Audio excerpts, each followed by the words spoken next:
Assalamualaikum warahmatullahi wabarakatuh. Saya Fira Rodiah. Di sini saya bersama adik saya dan di sini saya mau mempraktekkan penerapan visual berupa booklet Safe Healing for Everyone Who Need to Relax. Jadi saya sendiri yang menyusunnya dan di sini dipergunakan untuk keluarga yang memiliki anggota keluarga sedang menjadi pasien COVID, ya, positif COVID-19. Oke, langsung saja. Nah, di sini ada sebuah slide tentang booklet self healingnya. Jadi yang pertama adalah halaman. Nah, Dek, coba baca, Dek. Enggak etok. Baca, Dek. Tersungkur bukanlah masalah besar selama kita mensyukuri kita bisa menikmatinya. Ya. Tersungkur bukanlah masalah besar selama kita mensyukurinya, kita bisa menikmatinya. Mau kita ketika kita ada di tempat yang terbawah, misalkan dalam anggota keluarga sendiri, misalkan ada yang keluarganya itu jadi pasien COVID, pasti dia langsung terasa down gitu kan. Tapi itu bukanlah masalah besar. Mungkin masalah-masalah seperti itu akan dirasakan oleh orang-orang yang lain. Tapi selama kita mensyukurinya, misalnya kita mengambil hikmah dari itu, atau ya memang kita sedih ya, cuman misalkan berarti aku harus lebih hati-hati, misalnya kayak gitu, itu kan hikmah kan. Nah, kita bisa menikmatinya itu ya, kita emang nggak bisa menikmatinya ya ketika kita sedih, cuman kita alhamdulillah aku masih sehat dan di sini aku bisa menjaga keluargaku yang lain. Nah, seperti itu. Terus yang kedua, Dek. Penyakit bukanlah akhir dari segalanya, yang dibutuhkan adalah kemauan untuk bangkit. Ya, kemauan untuk bangkit. Penyakit bukanlah akhir dari segalanya. Yang dibutuhkan adalah kemauan untuk bangkit. Jadi ketika kita sakit, misalkan ada anggota keluarga yang sakit, itu bukanlah akhir dari segalanya. Itu bukan berarti dia sakit dan aku udah nggak ada apa-apanya, bukan. Tapi ketika kita mau bangkit dari penyakit kita, dari apa yang menimpa kita, nah itulah yang akan menjunjung kita untuk lebih baik, untuk merasakan sesuatu yang lebih baik. Lanjut, Dek. Pertemuan adalah awal dari perpisahan dan bersiaplah. Nah, pertemuan adalah awal dari perpisahan dan bersiaplah. Setiap anggota keluarga, setiap orang, bahkan saya dengan adik saya sendiri, kita bertemu belasan tahun ya, 15 tahun yang lalu, itu adalah awal dari perpisahan. Entah mungkin kapan hari kita akan berpisah, itu harus kita persiapkan, kita harus bersiap diri gitu.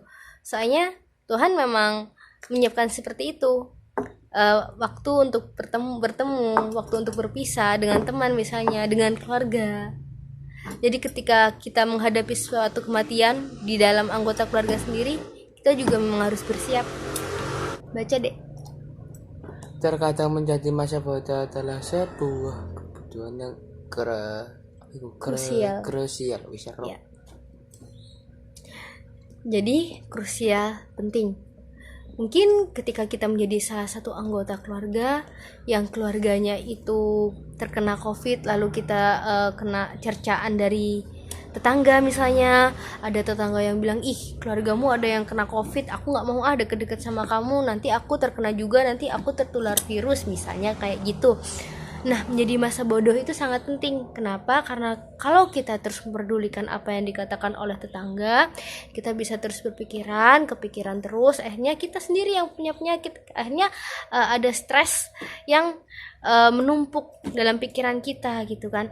Kalau kita masa bodoh, ya udahlah, mau gimana, ya emang kenyataannya kayak gini gitu, ya udah, mau gimana lagi. Kalau kita terus pedulikan, iya ya gimana ya, aduh aku nanti takut, nanti nggak ada tetangga yang mau tetanggaan sama aku, nggak ada yang mau temenan sama aku, misalnya kayak gitu. Kalau kita terus memikirkan seperti itu gara-gara kesalahan yang nggak kita lakukan sendiri, nanti kita tambah yang terbebani sendiri. Jadi masa bodoh juga penting. Selanjutnya, Dek. Terakhir, Belum. berhentilah banyak meminta pada manusia, mintalah pada Tuhan. Doa. Ya, oke. Berdoa. Berhentilah banyak minta pada manusia. Kita minta pada manusia, banyak berharap pada manusia, pasti yang banyak adalah penyesalan, jadi ya penyesalan. Jadi daripada kita harus terus mengharap, mending mengharapnya pada Tuhan, misalnya pada tentang saudara kita misalnya ya yang terkena COVID gitu ya.